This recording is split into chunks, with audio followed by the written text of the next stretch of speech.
បុផាអូនទៅផ្ទះបងស្រីមិញឃើញគាត់យ៉ាងម៉េចដែរ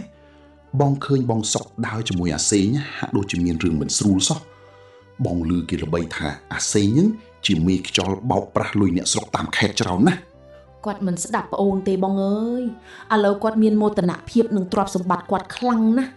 សូម្បីតែម៉ែឈឺក៏គាត់មិនចង់ទៅមើលដែរខ្លាចប្រឡាក់ឡានថ្មីគាត់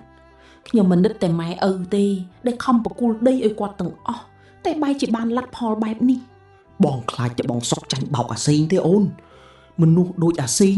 បើឃើញអ្នកណាមានលុយហើយចូលចិត្តផាក់ស៊ីមិនសូវដឹងរឿងរកស៊ីច្បាស់លាស់បែបបងសុកផងច្បាស់ជាវាមិនលេងឡើយវាប្រកាសជាប្រើសម្ដីផ្អែមមកអូសទាញមិនខាន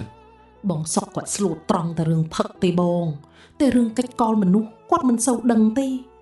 ចុះបងឯងសាក់ទៅប្រាប់គាត់បន្តិចទៅក្រែងលោកគាត់ភ្ញាក់ខ្លួនខ្លះបងចង់ទៅប្រាប់ដែរតែអូនគិតមើលចុះឥឡូវបងសុភីគាត់កំពុងតែឡើងគូតបើបងទៅនិយាយរឿងមិនល្អពីមិត្តភក្តិគាត់ច្បាស់ជាត្រូវគាត់ឌីលថាយើងច្រណែនចង់ឲ្យគាត់ធ្លាក់ខ្លួនក្រមិនខានមនុស្សកំពុងតែភ្នែកងងឹតនឹងលុយនិយាយអីក៏ស្ដាប់មិនចូលដែរពិតមែនទេបង